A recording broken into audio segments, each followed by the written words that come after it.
పూలు మనం నిజమైనటువంటి పూలు మనం భారతీయులం. ఇది ఒక సౌరభాన్ని వెదజల్లుతుంది భారతీయుడి నుంచి. అవన్నీ కాగిత పూలు లాంటి వాళ్ళందరూ గ్రహించి వాళ్ళ ఆ విధంగా మన భారతదేశం వైపుకు చూస్తూ మనని ఇష్టపడుతూ ఉన్న సందర్భంలో కొంతమంది కుట్ర పన్నుతున్నారు. తస్మాత్ జాగ్రత్త. మన పిల్లలు twinkle twinkle little star, how I wonder water English పద్యాలు చదివేస్తే గుడ్ మార్నింగ్లు గుడ్ ఈవినింగ్లు చెప్పేసి అమెరికాలు వెళ్ళిపోతు ఆహా ఓహో అని మనం మురిసిపోతున్నామే. ఇప్పుడు చాలా దెబ్బ కొడుతున్నారు మన మీద. ఆలోచించుకోండి మీరు. చాలా ప్రమాదకరమైన పరిస్థితుల్లో పడవేయబోతున్నారు మనల్ని. మళ్ళీ మన రామాయణ భారత భాగవతాలని మళ్ళీ బూతులతో మళ్ళీ రకరకాల పుస్తకాలు రాసి మన భారతీయులని మళ్ళీ భ్రమల్లో ముంచేటువంటి ప్రయత్నాలు జరుగుతున్నాయి. ఇది హెచ్చరిక. నేను చెప్తున్నది కాదు, ప్రపంచ దేశాలని మనకు వస్తున్నటువంటి వార్తల ద్వారా నేను వింటున్నటువంటి విషయాలు మీకు చెప్తున్నాను. ఆత్మీయ సోదర బంధువులారా, సోదరీమణులారా, ఇది వాస్తవం. సీరియస్గా తీసుకోండి. మీరు సీరియస్గా తీసుకోండి అమ్మా.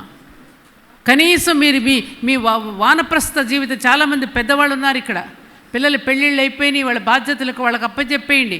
వాళ్ళ కోసం ఆస్తులు పాస్తులు మునిమన వాళ్ళ వరకు దాచిపెడదామని ఆలోచన తీసేయండి. మన మిగతా జీవితాన్ని మన సమాజం కోసం మనం వెచ్చిద్దాం. అంశదాన్ సమయదాన్. నేను సంపాదించిన దాంట్లో ఒక పావలా ధ్యాన కేంద్రానికి ఇస్తాను. నాకున్నటువంటి సమయాన్ని నేను 1 గంట సమయాన్ని సమాజానికి నేను ఇస్తాను. అంశదాన్ సమయదాన్ అనేటువంటి రెండింటి ద్వారా సమాజాన్ని మనం సంస్కరించుకోవచ్చు. దృశ్య సంస్కార్, శ్రవణ సంస్కార్. పిల్లలకు మంచి దృశ్యాలు చూపించడం ద్వారా, మంచి మాటలు వినిపించడం ద్వారా, మంచి పాటలు వినిపించడం ద్వారా, ఈ రెండు మన గృహాల్లో కనుక మనం ఆచరిస్తే, కుటుంబం అంతా కలిసి ఒక్క చోట కూర్చొని దేశాన్ని గురించి చర్చించుకుంటూ ఉంటే తప్పకుండా మన దేశం మళ్ళీ పూర్వ వైభవాన్ని సంతరించుకుంటుంది. కాబట్టి అధికారం కోసం వాళ్ళకు ఉన్నటువంటి దీన్ని అనుభవించడానికి రాజకీయ నాయకులు, లీడర్స్ వస్తారు తప్ప ఈ దేశాన్ని వాళ్ళు పట్టి ఏదో బాగు చేస్తారని మీరు అనుకుంటే అది భ్రమ. నన్ను ఏమనుకున్నా పర్వాలేదు, భ్రమ అంతే. వాళ్ళు హాయిగా బుగ్గకారులో తిరగాలి, కూకీమంటే 10 మంది పరిగెత్తుకుంటూ వాళ్ళ వెంట వస్తుంటే వాళ్ళకి అదొక క్రేజ్ అనమాట. మా కార్ల వెనకమాలకు మంచి షూట్లు వేసుకొని పరిగెత్తుతూ ఉంటే కుయ్యమంటే కారులో మోగుతూ ఉంటే వాళ్ళకి ఆ క్రేజ్ కోసం వస్తున్నారు. వాళ్ళు దాన్ని ఎంజాయ్ చేయడానికి వస్తున్నారు తప్ప సమాజాన్ని బాగు చేయడానికి కాదు. బాధతో అంటున్న మాట ఇది. ఎంత బాధపడుతున్నానంటే నాకు దుఃఖం వస్తుంది, ఏడుపు వస్తుంది. ఇప్పటికి 2 కోట్ల మంది విద్యార్థులను కలిశాను. ఎందుకు కలిశాను నేను? కనీసం అందులో నుంచి ఒక లాల్ బహదూర్ శాస్త్రిజీ పుట్టకపోతాడా? ఒక భగత్ సింగ్ పుట్టకపోతాడా? ఒక నేతాజీ సుభాష్ చంద్రబోస్ అంకురించకపోతాడా? ఒక ఝాన్సీ లక్ష్మి పుట్టకపోతుందా? ఒక రుద్రమదేవి మళ్ళీ జన్మించకపోతుందా అనే ఒక ఆశతో నేను ప్రయాణం చేస్తున్నాను పిల్లల మధ్యలో. ఎంత బాధతో నేను గుండెలు బాదుకుంటూ చెప్తున్నాను, అర్థం చేసుకోండి. పుణ్యభూమి నా భారతదేశం ఎంతోమందిని ప్రసవించి ఎన్నో త్యాగాలు చేసి మనందరి కోసం ఎన్నో కలలు కన్నెంతో తపస్సు చేస్తే మనం ఈ విధంగా పాడు చేసుకోవడం, ఆ పెద్దల రుణం తీర్చుకోవడం ఎలా అవుతుందో ఆలోచించండి అమ్మా. ఒక్కసారి ఆలోచించండి. గురువులకు మనం సమర్పించవలసింది దక్షిణలు, కానుకలు కాదు. వారి మార్గంలో కనీసం కొన్ని ఆశయాలున్న వాళ్ళ మార్గంలో నడవగలిగినప్పుడే ఏ గురువైనా కూడా తన శిష్యుడు తనంతటి వాడిగా ఎదగాలని చూసేవాడే నిజమైన గురువు. కానీ మన జేబులు ఖాళీ చేసే గురువులు మన గురువులు కాదమ్మా. గురువులలో సద్గురువులు వేరయా. ఎప్పుడు మన కాళ్ళ మీద మనం నిలబడి మనం చెప్పేవాడే నిజమైనటువంటి గురువు. నేను స్వామీజీని చూస్తున్నాను, వారి ప్రసంగాలు నేను యూట్యూబ్లో చూస్తున్నాను. వారు అంత వయసులో కూడా వారు అలా నిరంతరం కూడా పర్యటిస్తూ వారు ఎంత కృషి చేస్తున్నారంటే మనల్ని మేలుకొల్పడానికి మామూలు విషయం కాదు. ఇది ఎంతోమంది ఉన్నారు అలాంటి వాళ్ళు. అందుకే ఇంకా మనం నిలబడగలుగుతున్నాం అంటే ఇదిగో ఇటువంటి మహానుభావులు ఉండడం వలనే. ఒక ఎగ్జాంపుల్ చెప్తా మీకు నేను. అదొక అగ్రహారం. ఎందుకంటే ఇటువంటి వాళ్ళు ఉండడం వల్ల మనం ఎందుకు బ్రతకగలుగుతున్నాం అని చెప్పడానికి ఒక ఎగ్జాంపుల్. అదొక బ్రాహ్మణ అగ్రహారం.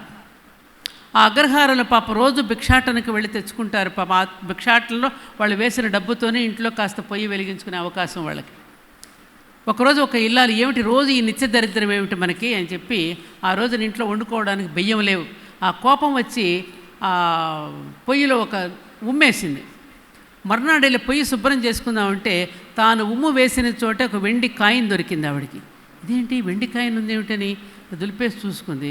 ఆమెలో ఆశ పుట్టింది, ఓహో ఉమ్మేస్తే వెండి కాయిన్ దొరికింది, మళ్ళీ ఊద్దామని మళ్ళీ ఊసింది, మళ్ళీ వెండి కాయిన్. ఇలా రోజు ఊస్తోంది, వెండి కాయిన్లు దొరుకుతున్నాయి. అందులో ఆడవాళ్ళ నెట్వర్క్ చాలా గొప్పది కదండి. వాడవాడందరికీ చెప్పేశారు. చెప్పేస్తే మా ఇంట్లో ఊసుకుంటాం, మా ఇంట్లో ఊసుకుంటాం, అందరూ వీడు మొదలెట్టారు. అందరికీ కాయిన్లు దొరుకుతున్నాయి, వెండి కాయిన్లు. ఏమ్మా ఇప్పుడు ఉచిత పథకాలు ఇస్తే చీరలు ఇస్తా అంటే ఎగబట్టలా, అలాగే అలా దొరుకుతూ ఉంటే ఒక పిల్లవాడు వెళ్ళి, నాన్న వాళ్ళందరూ కూడా కాయిన్లు దొరుకుతున్నాయి, మెడలు కట్టేసుకుంటున్నారు, కార్లు కొనేసుకుంటున్నారు, మనకు కూడా ఎందుకు ఇట్లా దరిద్రంతో ఉండాలి, మనం కూడా ఊసేద్దాం నాన్న, మనకు కూడా కాయిన్ దొరుకుతుంది, మనం కూడా పొయ్యిలో వద్దామా అన్నాడు. రే నిత్యాగ్నిహోత్రులం మనం, వేద పండితులం మనం, ధర్మాన్ని బోధించవలసిన వాళ్ళం మనం, తప్పు కదా అగ్నిహోత్రులో ఉమ్ము వేయడం తప్పు కాదు నాన్న, పొరపాటుతో కూడా పని చేయకూడదని తండ్రి మందలించాడు. కొన్ని రోజులు గడిచింది. ఆ పిల్లవాడు మళ్ళీ వచ్చి తండ్రి దగ్గర, నాన్న అందరూ కాలనీలు కట్టేస్తున్నారు, పెద్ద పెద్ద బంగళాలు కట్టేస్తున్నారు, కార్లు కొనేస్తున్నారు, నేను బయటకు వెళితే నన్ను చేతగాని వాడిని అంటున్నారు, దద్దమ్మని అంటున్నారు, బ్రతకడం చేత కాదంటున్నారు, అవమానపరుస్తున్నారు నాన్న, మనమైనా కనీసం ఊసుకుని కాయిన్లన్నా సంపాదిద్దాం, లేదంటే ఊరు విడిచి వెళ్ళిపోదాం అన్నాడు. సరేరా అయితే నేనైతే ఆ పని చేయను, పద ఊరు విడిచి వెళ్ళిపోదాం అన్నాడు. సరే అని చెప్పి ఒక బట్టల సంచులు ఇద్దరికి ఒక ధోవతి ఒక పంచ ఆ వేద గ్రంథాన్ని పట్టుకుని అలా గుమ్మం దాటాడు ఆ పెద్ద ఆయన. అటు వెనక్కి తిరిగి చూసేసరికి అగ్రహారం మొత్తం అగ్నికి అంటుకుపోయింది. కారణం ఏమిటి? ఆ ధర్మం అనే ఒక్క ఆయన అక్కడ ఉండబట్టి వాళ్ళందరూ సేఫ్గా ఉన్నారు. ఆయన ఎప్పుడైతే అడుగు బయటకు పెట్టాడో మొత్తం కాలిపోయి బూడిదైపోయింది. అలా ఇంకా మన దేశంలో అలాంటి మహానుభావులు ఇంకెందరూ ఉండి మనల్ని కాపాడుతున్నారు కాబట్టి మనం ఇంకా బతికి బట్టగట్టగలుగుతున్నాం. అలానే మనం ఊరుకుంటామా? వాళ్ళు చెయ్యి పట్టుకుని వాళ్ళతో పాటు ఎదగాల్సిన అవసరం ఉందా లేదా? మనకి ఉందా లేదా? అలాంటి ప్రయత్నం ఎంతమంది చేస్తారు? మీరు ఎంతమంది చేస్తారు? చెయ్యండి అమ్మా, మీ జీవితం ధన్యమవుతుంది. ఏది 4-5 చేతులే కనపడ్డాయి? చెప్పండి గట్టిగా గట్టిగా, మీ గురువుకి గట్టిగా చెప్పండి. రేపటి నుండి నేను ప్రతి ఇంటికి వెళ్ళి నేను మేలుకొల్పుతా. మామూలుగా మనకేమనిపిస్తుంది? అందరూ నిద్రపోతుంటే నేను మాత్రం ఎందుకు మేలుకొని ఉండాలి, నేను పడుకుంటా అనుకోవద్దు. అందరినీ మేలుకొల్పడానికే నేను మేలుకొని ఉన్నాను అని అనుకుంటే ఎంత ఆనందం కలుగుతుంది, ఎంత ఆనందం కలుగుతుంది. అందరినీ మేలుకొల్పడం కోసమే నేను మేలుకొని ఉన్నా. మన పిల్లవాడు పరీక్షలు రాయడం కోసం వాడికి ఫ్లాస్క్లో టీ పెట్టి వాడిని మెలకువగా ఉంచడానికి మనం కూడా అక్కడ కూర్చొని ఏ విధంగా అయితే వాడు పాస్ అయ్యేటట్టు చేస్తామో, జాతి మొత్తాన్ని మేలుకొల్పడానికి మనం కూడా మెలకువగా ఉండి ఈ జాతిని మళ్ళీ దారి తప్పనివ్వకుండా ఎప్పటికప్పుడు కాపాడుకోవడానికి ప్రతి తల్లి మేలుకొని ఉండాలి. ప్రతి తల్లి ఆ బాధ్యత తల్లిదే. ఎందుకు? భగవంతుడు సృష్టించాడమ్మా అది. తల్లి చెబితేనే వింటాడు పిల్లవాడు. అమ్మ అనగానే పెదాలు కలుస్తున్నాయి, నాన్న అనగానే పెదాలు విడిపోతున్నాయి. అమ్మ అనేది నిజం, నాన్న అనేది నమ్మకం. అమ్మ చెబితేనే నాన్న ఎవరో మనకి తెలిసేది. అమ్మది సౌశీల్యం, నాన్నది సామర్థ్యం. ఆ సౌశీల్యానికి సామర్థ్యానికి వివేకం అనే సంతానం పుడితే ఆ సంతానమే భారతదేశం, ఆ సంతానమే భారతదేశం. అందుకని స్త్రీలు వేదాలు చదవకపోయినా పర్వాలేదన్నారు తప్ప వేదాలు చదవకూడదని ఎక్కడ చెప్పల. వేదమే నీవమ్మా. వేదం ఏదైతే చెప్పిందో ఆ స్థితిలో నేను ఉంటున్నప్పుడు నీకు ఇంకా వేదాలతో పనే ఉన్నది. నువ్వు పుట్టినప్పటి నుంచి గిట్టేంత వరకు కూడా వేద స్థితిలోనే ఉంటున్నావు కాబట్టి నీకు ఇంకా వేదాలతో పనే ఉందమ్మా. నీ త్యాగం చేత, నీ ప్రేమ చేత గుడికి వెళితే నీ భర్త పేరు చెప్తావు తప్ప నీ పేరు చెప్పుకున్నావా?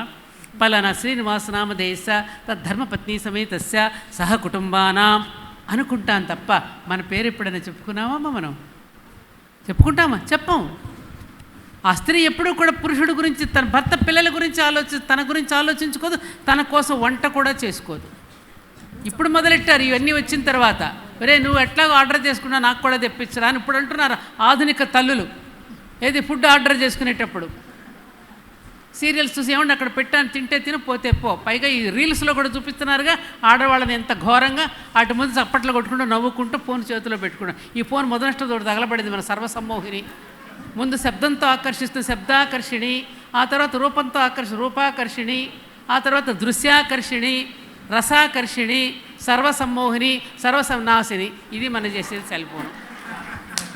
ఏమా ముందు శబ్దంతో ఆకర్షించారు, మన రింగ్ అవగారు కబుక్క, అమ్మ ఎవడే మెసేజ్ పెట్టాడు కబుక్కనేది కావాలి మనకి. ఏం పెట్టాడు, పెట్టకపోతే బాధ ఏంటి, ఎవడ వాళ్ళు ఏం ఫోన్ చేయలేదు ఏంటి మనకి, ఏం కబుర్, వాట్సాప్లు గుడ్ మార్నింగ్లు గుడ్ ఈవినింగ్లు శుభాకాంక్షలు, దేనికవి దేనికవి? సీరియస్గా చెప్తున్నా నేను, నన్ను పిలిచారు కాబట్టి నేనైతే పొగిడేసి వెళ్ళను.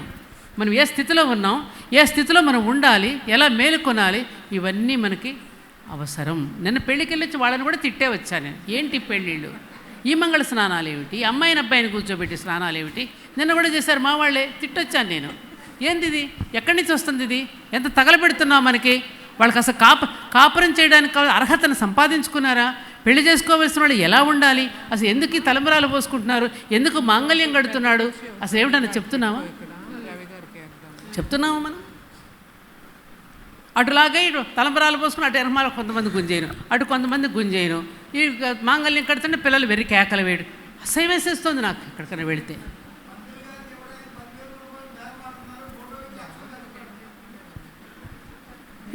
ఈ పరిస్థితి ఇది. నా పొద్దున చూస్తే నాకు చాలా బాధ అనిపించింది, వెనకలాగుతున్నా. సీతాదేవి, నాకు అది ఆ సన్నివేశం గుర్తొచ్చి కళ్ళలో నీళ్ళు వచ్చినాయి. సీతాదేవి రామచంద్రుడికి మాల వేస్తూ ఉంటే, ఇప్పుడు అజానుబాహుడు కదండి, మాల వేస్తూ ఉంటే మెడ వంచాలంగా అది గమనించాడు. ఆమె ఎగిరేయకుండా లక్ష్మణుడు ఏం చేశాడు, అన్నగారికి వెంటనే వెళ్ళి పాదాభివందనం చేశాడు. వంగుని చేశారు, కానీ తల వంచాడు, తమ్ముడిని ఆశీర్వదించాడు, వెంటనే మెళ్ళదండేసేసింది. ఎంత ప్రేమ, ఎంత అందంగా ఉంది అసలు ఆ సీన్ చెప్పుకుంటుంటే, ఎంత అందంగా ఉంది. ఆ సీన్ గుర్తొచ్చింది నాకు. అది ఆ గుర్తొచ్చి అందరికీ చెప్తే మరి ఎంత మంచి మాట గుర్తు చేశావన్నారు. ఈ పిల్లలు లాగేస్తున్నారు వెనక్కి. ఎవరు చెప్తున్నారు వాళ్ళకి? మా అబ్బాయి అమెరికా నుంచి వచ్చాడండి, చికాగోలో ఉంటున్నాడు చిరాగ్గా ఉంటున్నాడు, నీకేం తెలుసు ఏమ్మా? కాబట్టి మనం మారుదాం, యుగం మారుతుంది, మనం మారుదాం. ఏమన్నా నేను, మనం మారుదాం, మనం మారుదాం, మనం మారుదాం, మనం మారుదాం, మనం మారుదాం. మనం మారితే యుగం మారుతుంది. ఎందుకంటే మనమందరం ఈ రోజున గుడివాడలో చుట్టుపక్కల ఇంతమంది ఉంటే, ఇంతమంది ఎందుకు వచ్చారు ఇక్కడికి? మీకేం పనులు లేవా? మీ పూర్వజన్మ సంస్కారం వల్ల పెద్దల యొక్క వాక్కులు విని ఒక సత్సాంగత్యంలో మనం ఉండాలని ఒక ఆలోచనతో మీరు వచ్చారు. అంటే వర్షాకాలంలో చల్లిన విత్తనాల మీదనే రాబోయే వ్యవసాయం అంతా ఆధారపడి ఉన్నట్టుగా, ఇప్పుడు పండిన పంట మీదే వచ్చే వ్యవసాయం ఆధారపడి ఉన్నట్టుగా, ఇప్పుడు పండినటువంటి ఈ పంట ద్వారానే రాబోయే కృతయుగం ఆరంభమవుతుంది. కాబట్టి మీరు ఈ విధంగా రాబోయే పంటకు కావలసిన విత్తనాలుగా, మేలైన విత్తనాలుగా ఉండిపోదలుచుకున్నారా, తాలు విత్తనాలుగా కాలగర్భంలో కలిసిపోదలుచుకున్నారా? మీరే నిర్ణయించుకోండి, మీరే ఆలోచించుకోండి. ఆన్సర్ చెప్పండి, గొంతెత్తి చెప్పండి. నేను అడిగిన దానికి గట్టి విత్తనాలుగా, మేలైన విత్తనాలుగా.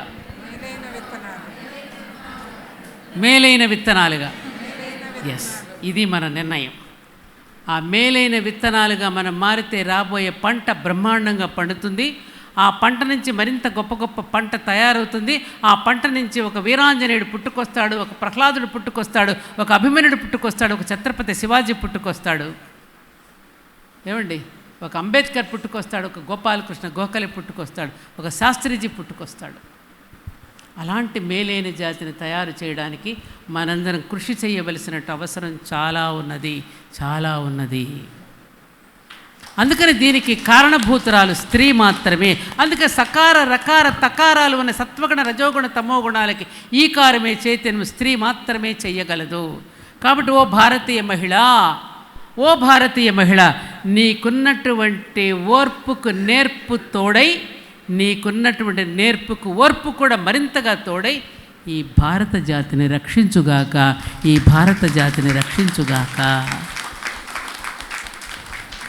అందుకే Swami Vivekananda, lay down your comforts, your pleasures, your name and fame, even your lives. Don't care and what banner you march. అది పత్రిజీ బ్యానరా, లేకపోతే రమణ మహర్షి బ్యానరా, ఇంకొకటి బ్యానరా అని మీరు ఆలోచించకండి. అన్ని బ్యానర్లు మనవే.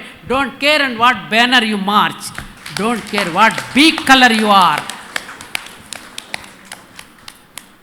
Bring all forces of good together అన్నాడు ఆయన.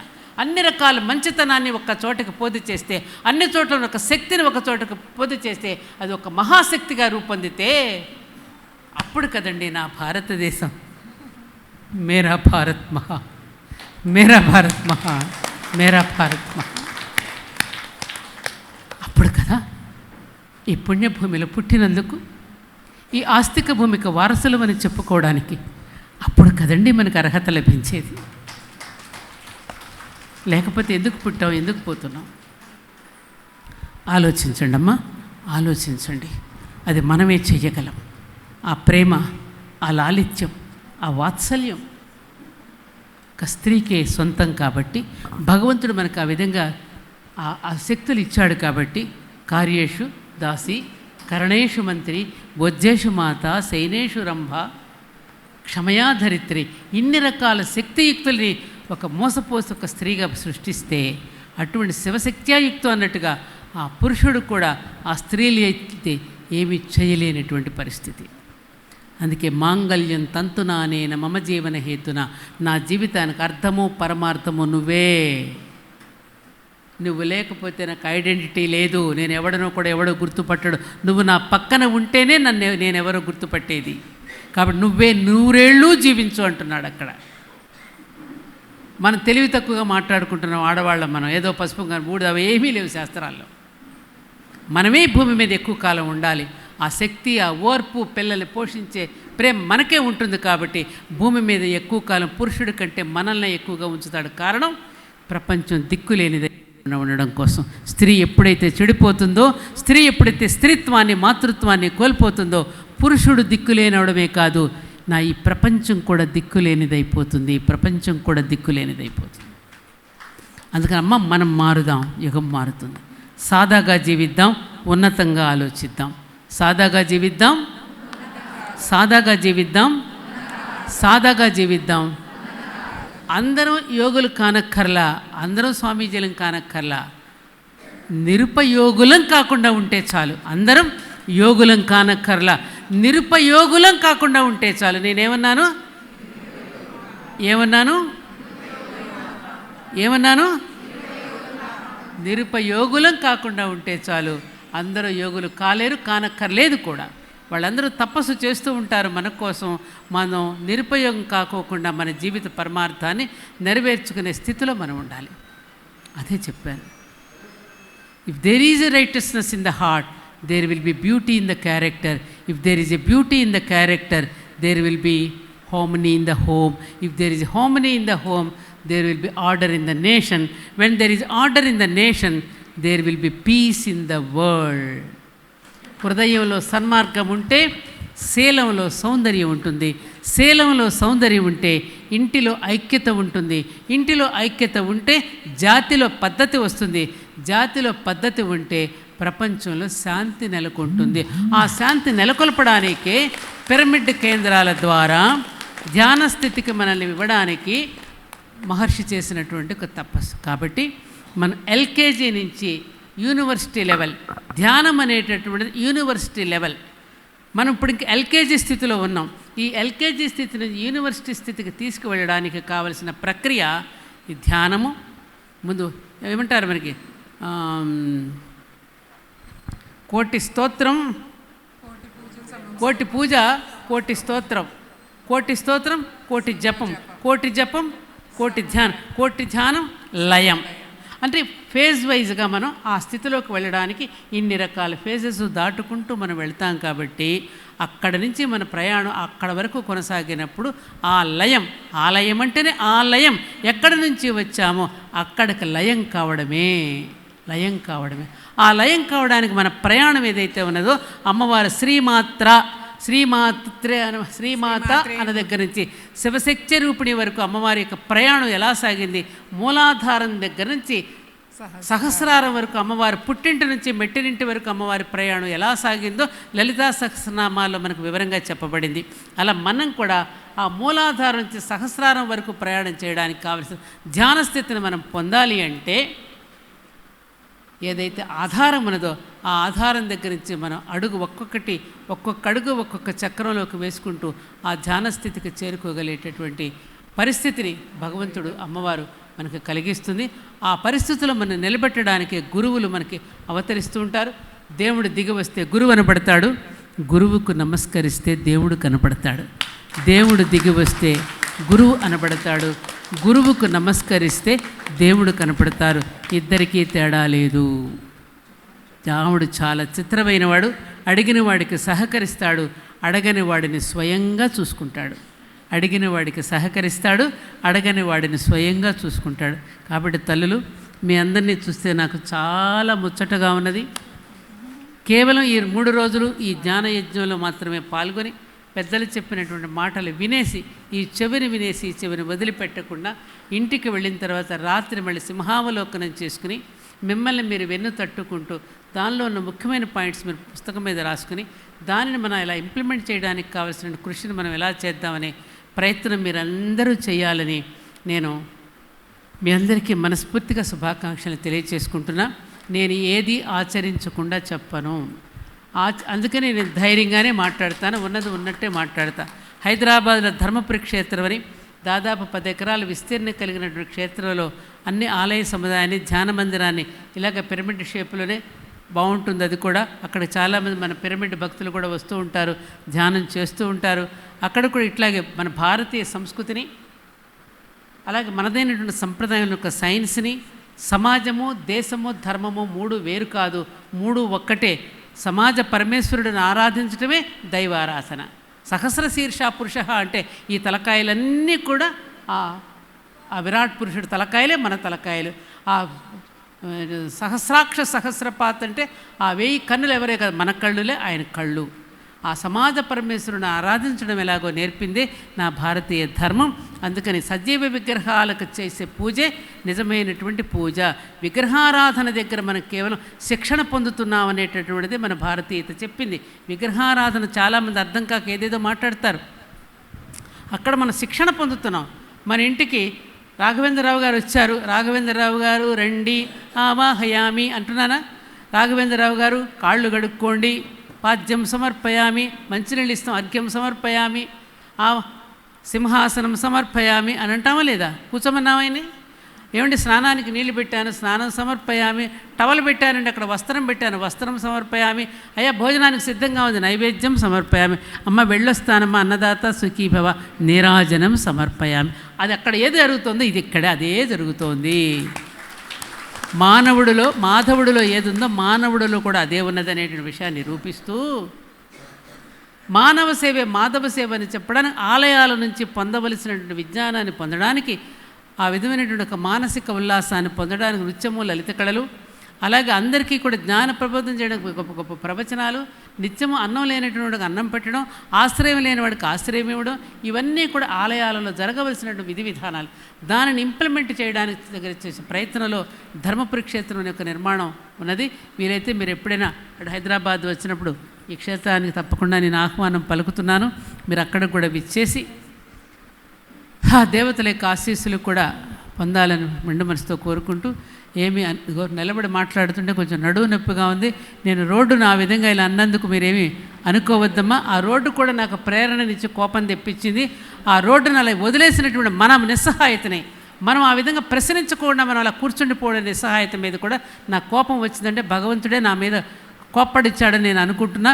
మీరేమీ ఆ విధంగా అనుకోవద్దని మీకు తెలియచేస్తూ నాకు ఈ అవకాశం ఇచ్చినట్టు మీ అందరికీ మరోసారి కృతజ్ఞతాపూర్వక ధన్యవాదాలు తెలుపుకుంటూ, రేపటి కార్యక్రమం కూడా దివ్యంగా భవ్యంగా జరగాలని, ఈ కొనసాగింపు ఈ 100 మంది 1000 మందితో 1000 మంది లక్షల మందితో ఈ ప్రేరణ ఇవ్వాలని మనసారా కోరుకుంటూ సెలవు తీసుకుంటున్నా. జై హింద్, జై భారత్.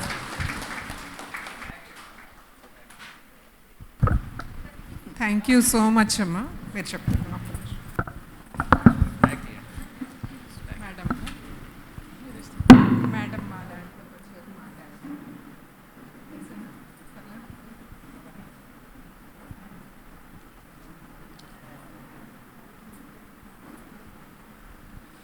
అద్భుతమైన స్పీచ్, ఎంతో ప్రేరణాదాయకం, ఎంత ఆవేదన అవన్నీ చూస్తే మనం ఎక్కడున్నాము, నిజంగానే అసలు మనం నిద్రపోతున్నామేమో, ఎక్కడా కూడా ప్రశ్న అనేది ఇంటర్నల్ మీటింగ్స్లో ఉంటాయి, అంతేగాని బాహ్యంగా వెళ్ళి ప్రశ్నించే ధైర్యం మనకెంతులే, ఆ తలకాయ నొప్పి అంతా అట్లా ఉండిపోతున్నాం. ఇవాళ మేడం స్పీచ్తో కనీసం మనం నోరు ఇప్పే ప్రయత్నం చేద్దాం. సమాజంలో మన కోసం మన సమాజాన్ని అద్భుతంగా నిర్మించుకుందాం. ప్రశ్నే కదా, ఎందుకంటే మనమే ఓటేసి అందరినీ ఎన్నుకుంటున్నాం, కనీసం ఆ మాత్రం ప్రశ్నించలేకపోతే వేస్ట్ కదండి. సో ఇంకా ఎన్నో విషయాలు మేడం అద్భుతంగా చెప్పారు. థ్యాంక్స్ నోట్ రాఘరావు గారు వాళ్ళు చెప్తారు. బట్ ఇంకొక విషయం నేను ఒక్కసారి ఇంట్రడ్యూస్ చేస్తాను. ఇక్కడ ఈ రమణ మహర్షి పిరమిడ్ వ్యవస్థాపకురాలు మన రాజకుమారి మేడం అమ్మ ఆ చివరి కూర్చున్నారు కదా. సో 1 సంవత్సర కాలంలో మొత్తం డొనేషన్స్ మీద నిర్మించబడింది ఈ పిరమిడ్ అంతా కూడా.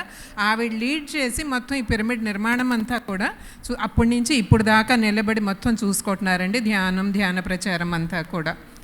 ఈ 3 రోజుల కార్యక్రమం ఏదైతే ధ్యాన మహాయజ్ఞం, ఈ సార్ రవి గారు డాక్టర్ గారు ఈయన, సో ఈయన సంకల్పం అండి. ఈయనకి మహావతార్ బాబాజీ సందేశం ఇచ్చారని చెప్పి ఆ సందేశాన్ని ఆయన ఓకే సో అంత అద్భుతంగా ఆయన రవి గారు సంకల్పించి ఆ సంకల్పంలో భాగంగా ఆయన ధైర్యం చేసి ముందుకు వచ్చినందుకు ఒక్కసారి రవి గారికి మనం గట్టిగా క్లాప్స్ కొట్టుకుందామండి. ఎందుకంటే మన గుడివాడలో ఫస్ట్ టైం ఈ ధ్యాన మహాయజ్ఞం జరుగుతుంది. ఈ ధ్యాన మహాయజ్ఞాన్ని సంకల్పించి తన బ్రెయిన్ చైల్డ్ని ముందు ఆచరణలో పెట్టగలిగారు చూడండి. దానికి థ్యాంక్స్ రవి గారు. మా అందరికీ అవకాశం ఇచ్చారు. మీరు అందరం రావటానికి కారణం ఇప్పుడు 3 రోజులు చక్కగా సెలబ్రేట్ చేసుకుంటున్నాం ధ్యానము జ్ఞానంతో. సో వన్స్ అగైన్ థ్యాంక్స్ రాఘరావు గారు. మేడంకి ఒక్కసారి ఓట్ ఆఫ్ థ్యాంక్స్ మీరు చెప్పండి. ఓకే, రైట్ ఫ్రెండ్స్, ఎలా ఫీల్ అయ్యారు మేడం గారు చెప్పినటువంటి ప్రవచనాన్ని విని మీరంతా గట్టిగా?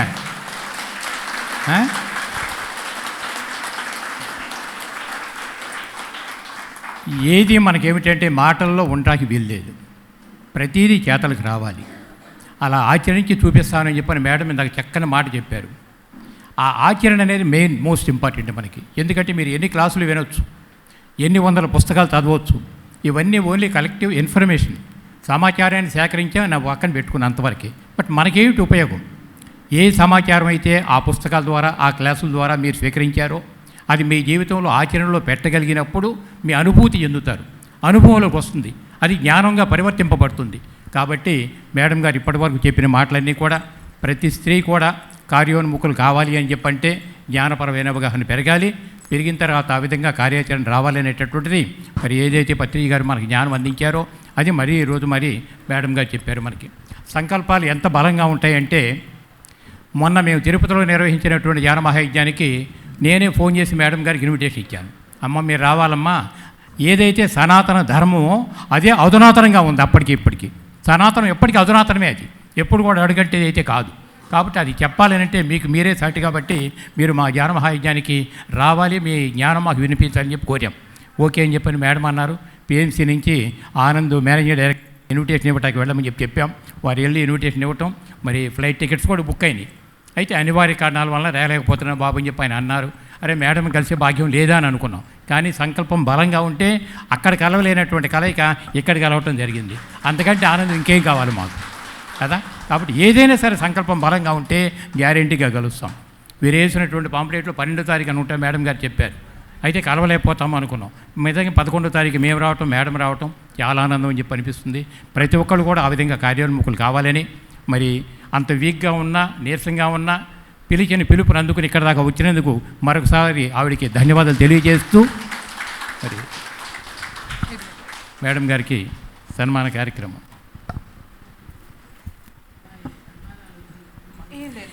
ఈరోజు చాలా చాలా సంతోషంగా ఉందండి.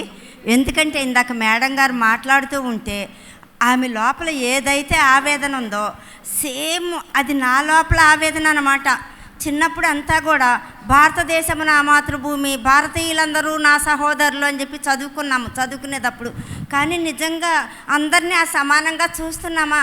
చూడట్లేదు కదా అని నేను ఎప్పుడు నాకు లోపల నుంచి ఏడుపు వస్తూ ఉంటుందన్నమాట. ఇందాక మేడం చెప్తూ ఉంటే సేమ్ నా మాట నీ నోట పలకాల చిలక అని చెప్పేసి అని నా లోపల ఏవైతే భావాలు ఉన్నాయో ఆ భావాలు మేడం గారి నోట్లోంచి రావటం నాకు చాలా చాలా ఆనందంగా ఉంది. మరి అట్లనే మేడం గారిని ఇన్వైట్ చేయంగానే కూడా వెంటనే వస్తానమ్మా అని చెప్పేసానని రావటము నిజంగా మీకు హృదయపూర్వక పాదాభివందనాలు చేసుకుంటున్నాం తల్లి. ఎందుకంటే మా ఆశయం ఏంటంటే మన గురువు గారు విద్య వైజ్ఞానిక రంగాల్లో అన్ని రంగాల్లో ముందున్నటువంటి గుడివాడ ఆధ్యాత్మికంగా కూడా ముందంజలో ఉండబోతోంది అని ఆయన దివ్య దర్శనాన్ని ఆదేశంగా తీసుకుని ఒక్క సంవత్సరంలో మా చేతిలో పైసా లేకుండా ఈ పిరమిడ్ నిర్మాణం చేయటం జరిగిందమ్మా. మరి ఇట్లాగే ప్రోగ్రామ్స్ జరుగుతూ ఉంటే మనం సేత్ మాస్టర్ని అడిగాము. ఆయన ఒక గొప్ప యోగి. మాస్టర్, మరి ఒక్కొక్క పిరమిడ్కి ఒక్కొక్క శక్తి ఉంటుంది కదా, మరి ఈ పిరమిడ్ యొక్క ఇంపార్టెన్స్ ఏంటి అని అడిగితే ఈ భూమండలంపై జీవశక్తితో నిర్మింపబడిన పిరమిడ్ ఇది అని చెప్పారు. అంటే మనకి ఈ ప్రపంచ దేశాలకు వెలుగు భారతదేశమే ఇవ్వగలదు. అది చీప్ ట్రిక్స్ ద్వారా కాదు, ఆధ్యాత్మికతను అందించడం ద్వారానే అని చెప్పేసి మనం చదువుకున్నాం. అది గుడివాడ నుంచినే స్టార్ట్ అవుతుంది. ఎట్లయితే కనుక ఇది ఆదిశంకరాచార్య సత్సంగ నిలయమమ్మ. ఆదిశంకరాచార్యుల వారు ఎట్లయితే కనుక ఎక్కడికక్కడ ఆ నిర్మాణం చేశారో శ్రీచక్రాలని, మరి పత్రిసారి బాడీ వెకేట్ చేసిన తర్వాత కూడా మనకి 25 సంవత్సరాలు అయింది. సెప్టెంబర్ 20కి ఒక 4 ఇయర్స్ బిఫోర్ దాన్ని మనం 25 సంవత్సరాలు సెలబ్రేషన్ చేసి గుడివాడలో మొట్టమొదటగా ఆయన ఎక్కడైతే పాదం పెట్టారో ఏ ఇంట్లో అయితే ఆ ఇంటికే ఆ జ్యోతిని, ఆయన చైతన్య జ్యోతిని తీసుకువెళ్ళి ఆ ఇంటికల వాళ్ళకి సన్మానం చేసి మళ్ళీ మహిళా సంఘానికి తీసుకెళ్ళి అక్కడ విద్యార్థులు అందరి చేత ధ్యానం చేసి మళ్ళీ ఆ చైతన్య జ్యోతిని ఇక్కడికి తెచ్చుకుని ఇక్కడ మనం సాధన చేయటం స్టార్ట్ అయిందమ్మా. నాకు ఆ రోజున అనిపించింది అనమాట, ఆదిశంకరాచార్యులు వారు ఆ రోజున ఎట్లయితే కనుక స్త్రీపీఠాలను స్థాపించారో ఇక్కడ ఆ రోజున ఆయన చైతన్యాన్ని ఇక్కడ స్థాపించారు స్త్రీశక్తికి నిలయంగా. మరి ఈరోజు రావటము, మరి తర్వాత ఒకవేళ మనకి మహిళా దినోత్సవానికి కానీ లేదు, ఇప్పుడు మనకి సార్కి వచ్చిన మెసేజ్ బాబాజీ ఇచ్చింది ఏంటంటే ఒక దశాబ్ది కాలంగా థాట్ పొల్యూషన్ తోటి పరిసరాలన్నీ కూడా కంపోస్ట్ అయిపోయి ఉన్నాయి. కాబట్టి ఈ 3 రోజుల పాటు ధ్యాన యజ్ఞం చేయండి. దాని ద్వారా ఒక నెల రోజుల్లో మొత్తం కాస్త క్లీనింగ్ జరుగుతుంది. తర్వాత 24 గంటలు ధ్యానం పెట్టండి. ఆ పెట్టడం ద్వారా అప్పుడు మొత్తం క్లీన్ అయ్యి ఆ ఊర్ధ్వలోక వాసులు అందించేటువంటి ఆ సమాచారాన్ని ప్రతి ఒక్కళ్ళు కూడా రిసీవ్ చేసుకుని ఆచరించడానికి కావలసిన దానికోసం ఇప్పుడు మనం యజ్ఞం చేస్తున్నామని మెసేజ్ తల్లి. మరి దాంట్లో ఇంత చక్కటి ఆ స్త్రీమూర్తి మీరు రావటం సాక్షాత్తు భరతమాతే మీ రూపంలో వచ్చింది. ఒక్కసారి సత్యవాణి మేడం గారికి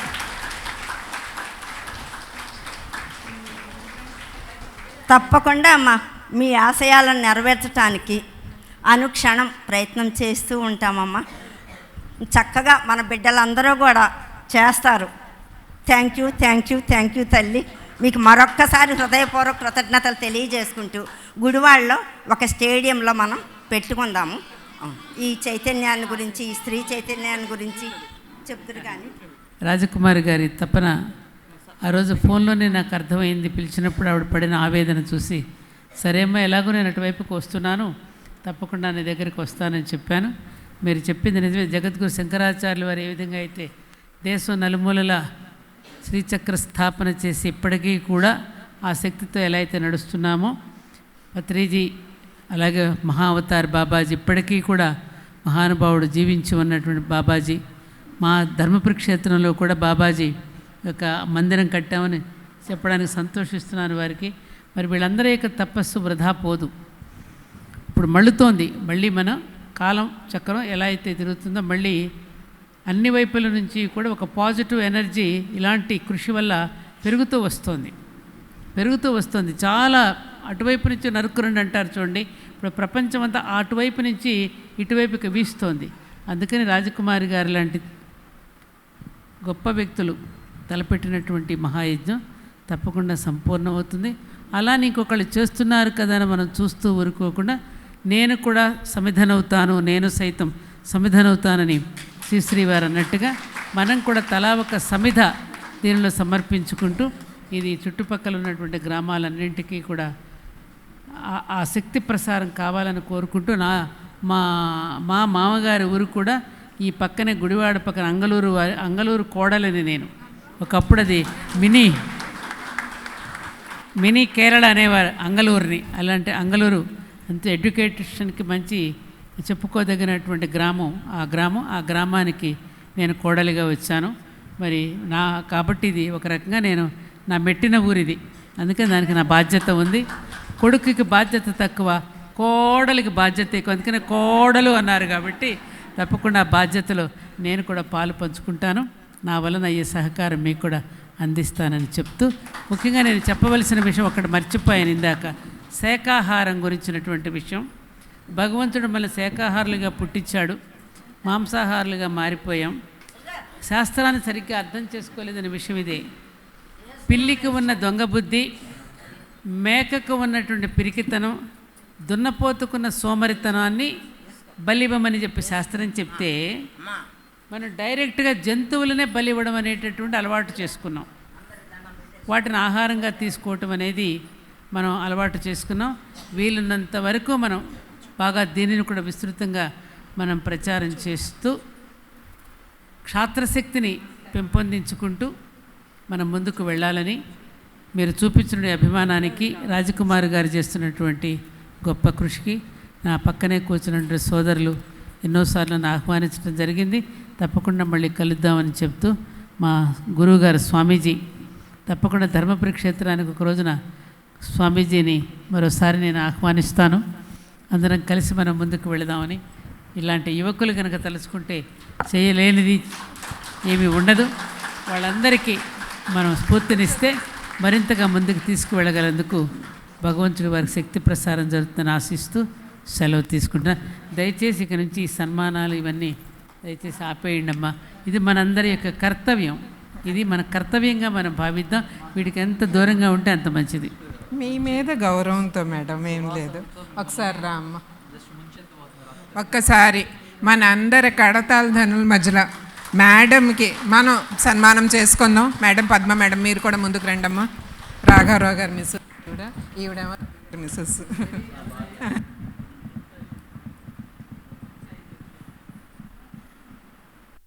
చప్పట్లు, కడతాల ధనులు.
థ్యాంక్ యూ సో మచ్ అమ్మా, ఇవాళ మీ సమయాన్ని మాకు ఇచ్చినందుకు.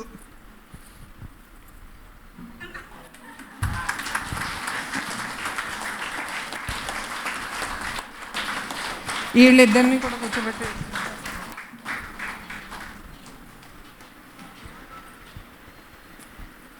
చక్కగా సచివాణి అమ్మగారి ఆశీర్వచనాలు మన రాజకుమారి మేడంకి అందుతున్నాయి.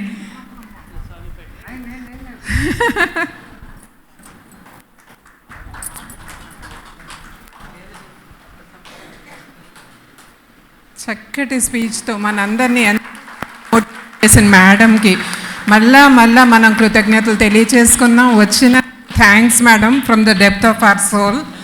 మళ్ళా కలుద్దాం మేడం.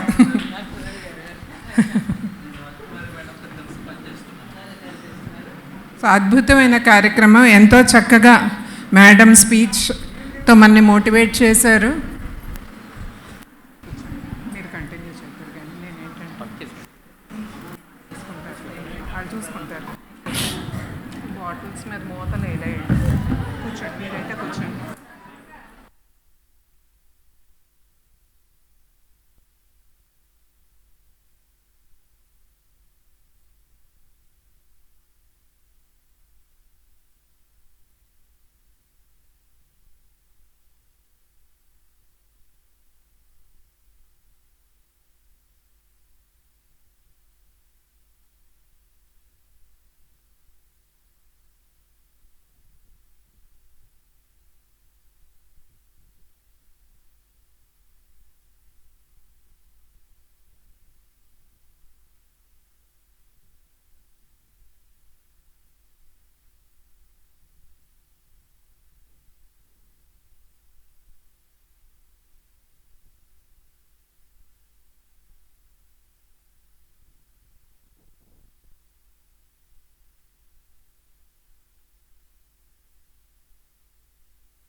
ఇక్కడ ఇప్పుడు మన ప్రోగ్రాం ఇంకా కొనసాగుతుంది. రాఘవరావు గారి స్పీచ్ మధ్యలోనే ఆపవలసి వచ్చారు సచివాణి మేడం వస్తుందో. మనం కంటిన్యూ చేసుకుందాం. అందరూ కూడా కొంచెం క్రమశిక్షణతో ఎవరి ప్లేసెస్లో వాళ్ళు కూర్చుంటే బాగుంటుందండి. మంది లంచ్ బ్రేక్లో ఇక్కడ ఉచిత వైద్యశాల మన కంటి చెకప్స్ కోసం పెట్టారండి. ఎవరికన్నా కావాలి అంటే కళ్ళు చెకప్ చేయించుకోవచ్చు. కళ్ళజోళ్ళు అవి కూడా ఇస్తారనుకుంటే ఒకసారి మీరు వెళ్ళి కనుక్కుంటే తెలుస్తుంది. ఇక్కడే మన వంటింటి కిచెన్ ఉంది కదా, అక్కడ పెట్టారు వాళ్ళు క్యాంపు. ఒకసారి అది కూడా చెక్ చేసుకోండి అందరూ కూడా.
సో మన కార్యక్రమం ఇంకా కొనసాగుతుందండి. అందరూ అలా మూవ్ అయిపోతే కష్టం. సంత సదానందగిరి గారి ప్రోగ్రాం ఉంది, ఇక మీ ఇష్టం. వెళ్ళిపోతానంటే స్వామీజీ ప్రోగ్రాం మధ్యాహ్నం నుంచి ఉంటుందండి. ఇప్పుడు మన రాఘారావు గారిది స్పీచ్ మనం కంటిన్యూ చేసుకుందాం. సార్ మీరు కంటిన్యూ చేసేసేయండి.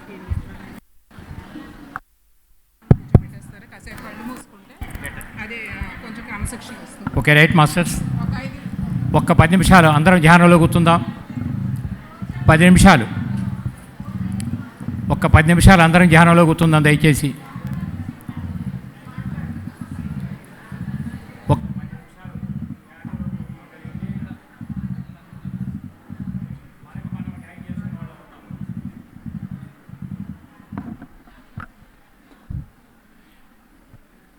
దయచేసి నిశ్శబ్దాన్ని పాటించాలి.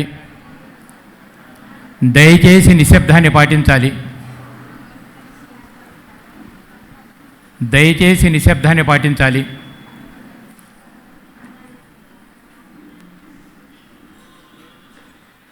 మన ప్రవర్తన ఇంకొకరికి ఆటంకం కలిగించకూడదు.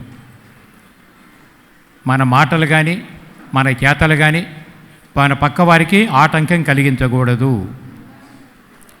దయచేసి 10 నిమిషాలు నిశ్శబ్దాన్ని పాటిస్తూ ధ్యానంలో కూర్చుందాం. ఎక్కడి వారు అక్కడే.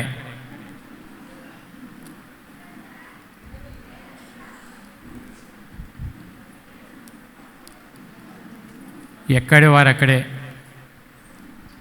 ఒక్క 10 నిమిషాలు.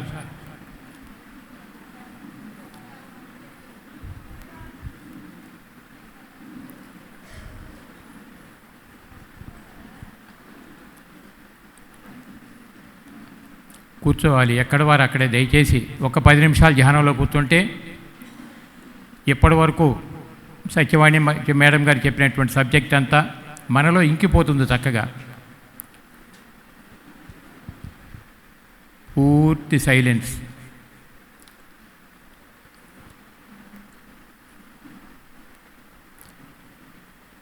ఉదయం పద్మ మేడం చెప్పారు, మౌనము అన్నారు. మౌనానికి అర్థం ఏమిటంటే మనతో మనం ఉండటమే. అదే మన వాస్తవికత. ఏ శబ్దాలు చేయొద్దు దయచేసి. ఏ శబ్దాలు చేయొద్దు.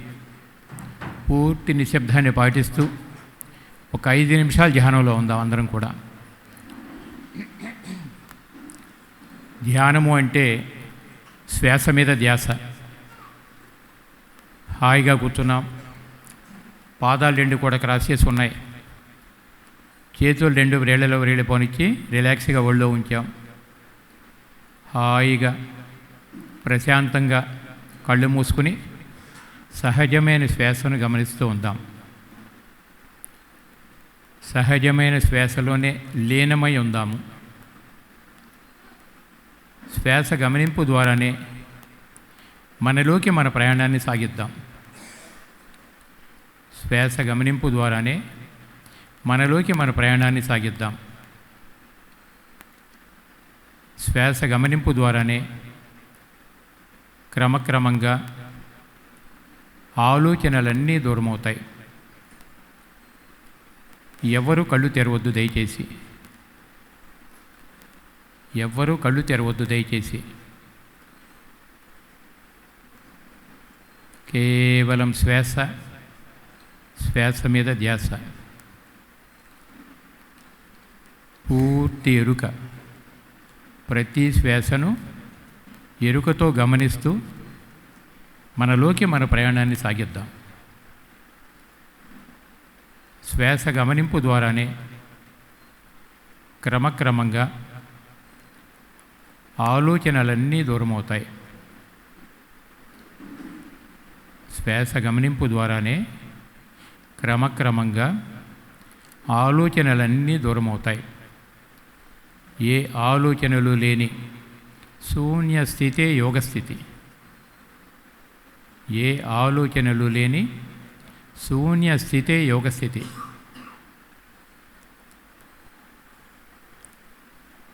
ఆ యోగస్థితిలోనే ఏ ఆత్మ పదార్థంగా మనం ప్రాకృతిక జీవిత అనుభవాల కోసం ఈ భూప్రపంచానికి ఎత్తించామో అదే ఆత్మతోటి అనుసంధానం అవుతాం. అదే యోగస్థితి. ఒక 5 నిమిషాలు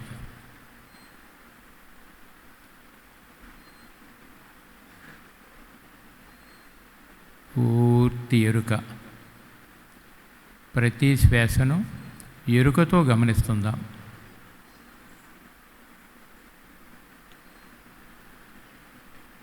శ్వాస గమనింపు ద్వారానే క్రమక్రమంగా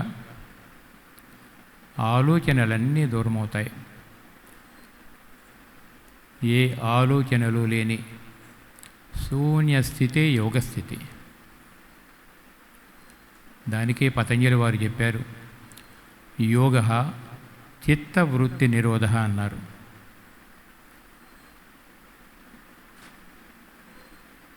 ఒక బుద్ధ భగవానుడు చెప్పాడు ఆనా పాన సతి అని. అదే ఈరోజు బ్రహ్మర్షి పితామహ పత్రిజీ గారు చెప్పారు, శ్వాస మీద ధ్యాస అని. ఎవరు ఏ పదాలు వాడినప్పటికీ కూడా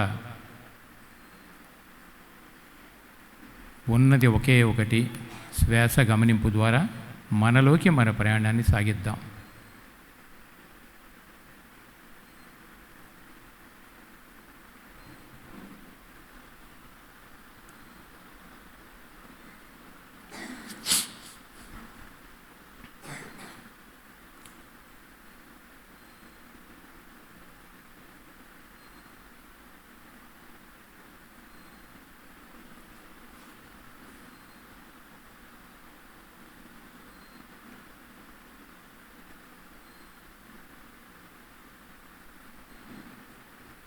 ఎవ్వరూ కళ్ళు తెరవద్దు దయచేసి. కళ్ళు తెరిస్తే భౌతిక ప్రపంచం, కళ్ళు మూసి శ్వాసను గమనిస్తే అంతర్ప్రపంచం.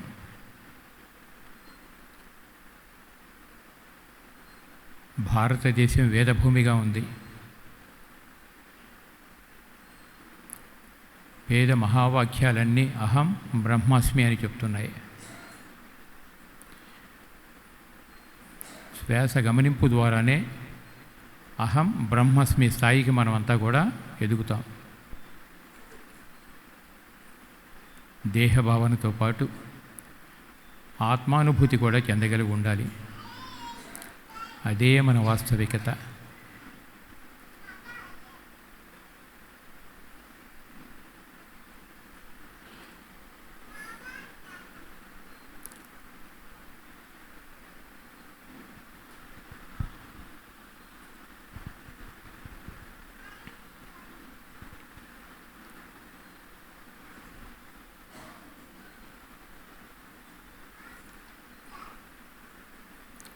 పూర్తి ఎరుక.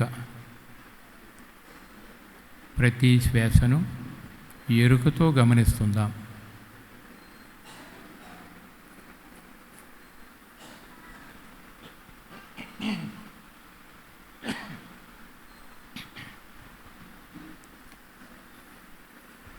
నిజానికి మనమంతా దిగి వచ్చిన దేవుళ్ళం.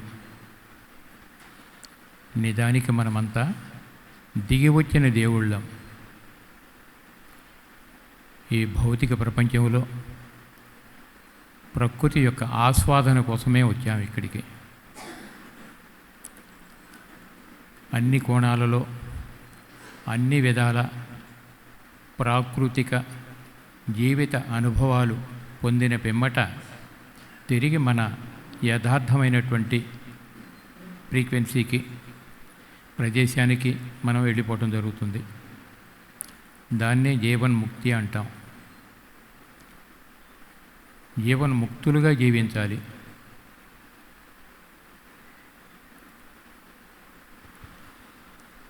అదే సరి అయిన ఆధ్యాత్మికత.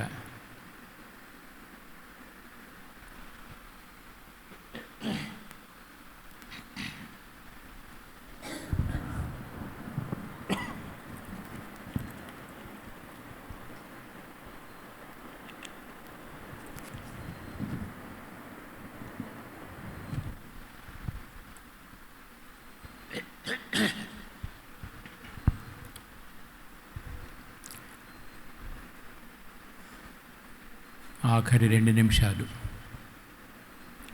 పూర్తి ఎరుక. ప్రతి శ్వాసను ఎరుకతో గమనిస్తుండాలి.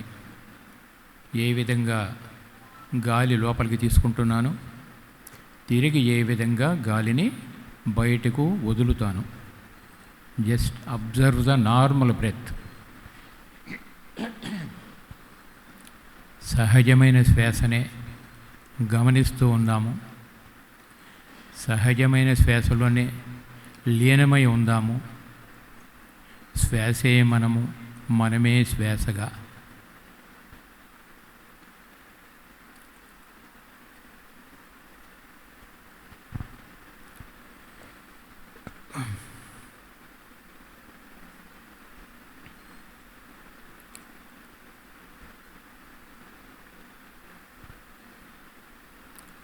ఆఖరి 1 నిమిషం పూర్తి ఎరుక.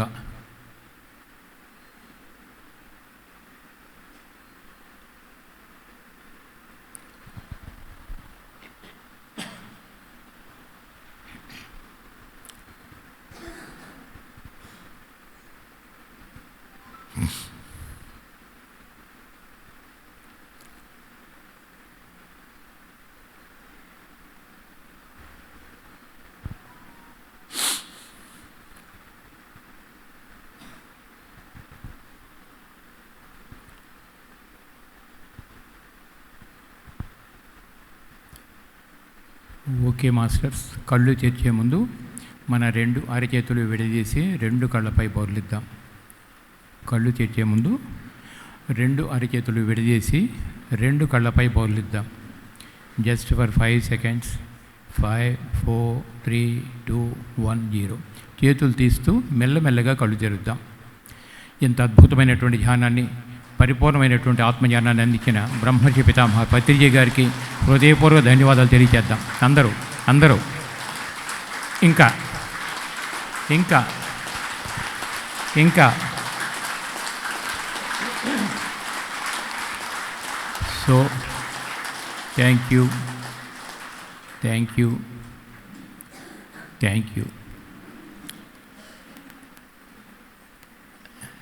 సత్యవాణి మేడం గారు చెప్పింది బాగా వినగలిగారు అంతా? పద్మ మేడం గారు చెప్పింది బాగా వినగలిగామంతా? అందుకనే ఎప్పుడైనా సరే కూర్చున్నప్పుడు ఫస్ట్ శ్రవణము అని అంటాం. ముందు చెప్పింది చక్కగా వినగలిగి ఉండాలి, శ్రవణము. తర్వాత మననము. ఇంటికి వెళ్ళిన తర్వాత వాళ్ళ క్లాసులో ఎవరెవరు ఏమేమి చెప్పారు అవన్నీ గుర్తు తెచ్చుకోకునే పరిస్థితి చెయ్యాలి. దాన్ని మననము అని అంటాం. తర్వాత నిధిధ్యాస. ఏదైతే విన్నామో, ఏదైతే గుర్తు తెచ్చుకున్నామో అది జీవితంలో మనం ఆచరణలో పెట్టగలిగి ఉండాలి. అప్పుడే మన అనుభవానికి వస్తుంది, అనుభూతి చెందుతాం కదా, అది ఆచరణ. తర్వాత ముక్తి, మోక్షం, ఇవన్నీ చివరకు వచ్చేటటువంటి పదాలు. అందువల్ల ఫస్ట్ మనం శ్రవణం, శ్రద్ధావాన్ లభతే జ్ఞానం అన్నారు. జ్ఞానపరమైన అవగాహన పెరగాలంటే ఫస్ట్ శ్రద్ధగా వినగలిగి ఉండాలి. విన్నదాన్ని మననం చేసుకుని జీవితంలో ఆచరించగలిగితే అప్పుడు జ్ఞానిగా మారతాం అనేటటువంటి విషయం పత్రిజీ చక్కగా మనందరికీ కూడా చెప్పారు. ఎందుకనంటే ఇందాక మేడం గారు చెప్పిన దానిలో కూడా గురువును మనం జాగ్రత్తగా గమనించగలిగితే దైవాన్ని గమనించినట్లే కదా. మనం ఎంత టైం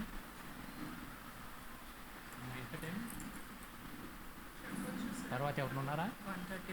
అబ్బో చూద్దాం. ఓకే.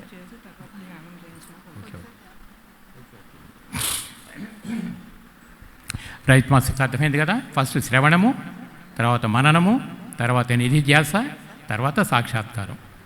ఈ సాక్షాత్కారం అనేటటువంటి పదానికి అంతవరకు మనం ఎప్పుడైతే చేరుతామో ఈ భూప్రపంచం మీద మన జీవితం అంతా ఎలా ఉంటుందంటే జీవన్ముక్తులుగా జీవించి ఉండాలి. అంటే జీవించే ఉంటాం, బట్ ముక్త స్థితిలో ఉండాలి. అంటే ఏ దేనిలోనూ బందీగా లేకుండా బంధరాహిత్యంలో మనం అంతా జీవించగలిగినప్పుడు దాన్ని ముక్త స్థితి, జీవన్ముక్తులు అని చెప్పి అంటాం. దాన్ని భగవద్గీత ప్రకారం లెక్కేసుకున్నట్లయితే సంసారంలో నిర్వాణం అని చెప్పి చెప్పబడింది. ఎలా ఉండాలి జీవితం అంటే తామరాకు మీద నీటి చుక్కలా ఉండాలి అంటాడు. పద్మపత్ర మివాంబస, అది అలా ఉండాలి జీవితం అంటాడు. అంటే సంసారంలో ఉండాలి, అన్నిటా ఉండాలి. బట్ దేనికి ఉండాలి, దేని ద్వారా ఎంతెంత అనుభూతి చెందాలో అలా చెందటం తప్ప ఏది కూడా మనకి బంధంగా పరిణమించకూడదు. ఓకేనా? రైట్. అయితే మేడం గారు రాకముందు మన క్లాసులో మనం చెప్పుకున్నాం ఇందాక, ఒక వ్యక్తి అంటే పత్రిజీ అన్ని ఆధ్యాత్మిక సంస్థలు సెంట్రలైజ్గా ఉన్నప్పుడు పత్రిజీ ఎందుకని డీసెంట్రలైజ్ పాలసీ చేశారు అనుకున్నప్పుడు, ఒక డీసెంట్రలైజ్ పాలసీ చేయగలిగినప్పుడు ప్రతి వ్యక్తి వాళ్ళ అంతర్గత గుణాన్ని బట్టి బహిర్గత కర్మలు ఉంటాయి. నువ్వు తమో గుణంలో ఉంటే తమోగుణపరమైన కర్మలే చేస్తుంటావు, రజోగుణంలో ఉంటే రజోగుణపరమైన కర్మలు చేస్తుంటావు, సత్వగుణంలో ఉంటే సత్వగుణపరమైన కర్మలు చేస్తుంటావు. కాబట్టి ఎవరు ఏ గుణంలో ఉంటే వాళ్ళ కర్మలే చేయగలుగుతారు. అంతేగాని అంతర్గత గుణం ఒకటైతే బహిర్గత కర్మ ఇంకొకటి రావడానికి వీలు లేదుగాక లేదు. అంటే పత్రిజీ చెప్పిన మాట ప్రకారంగా కనీసం 300 జన్మలు దాటిన వాళ్ళే ఈ ధ్యాన ప్రపంచంలో అడుగు పెడతారు అని చెప్పారు. అంటే 300 జన్మలు దాటామని అంటే ఒక్కొక్క జన్మ దాటటానికి దరిదాపు ఎంత 100 జన్మలు మనం తీసుకున్నామంటే ఎంత మైన్యూర్గా ఆ చేంజ్ ఉందో మనం అర్థం చేసుకోవాలి. అంటే ఇప్పుడు ఏ స్థితికి వచ్చాం మనమంతా కూడా పూర్తిగా ఒక అర్పణ భావం, ఒక గుణాతీతమైనటువంటి స్థితికి వెళ్తే తప్ప అహం బ్రహ్మస్మి అనే స్థాయిలో మనం నిలదొక్కునే పరిస్థితి రాదు మనకి. అలా ఉన్నప్పుడే మన ఆత్మతో మనం అనుసంధానమై ఉన్నప్పుడే భౌతిక ప్రపంచంలో నా పాత్ర ఏమిటి అనేది మనం పోషింపబడతాం. సత్యవాణి మేడం గారు ఏం చెప్పారు, ఒక వివేకానందుని ఉదాహరణగా తీసుకున్నాం.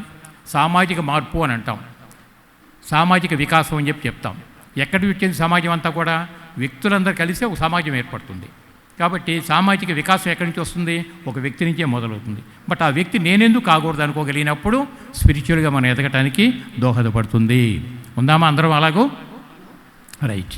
అయితే మేడం గారు వచ్చే ముందు మనం సబ్జెక్టులో కొంతవరకు వచ్చిన తర్వాత ఒక పత్రిజీ ఏదైతే చెప్పారో అని ఒక పదం చెప్పాను.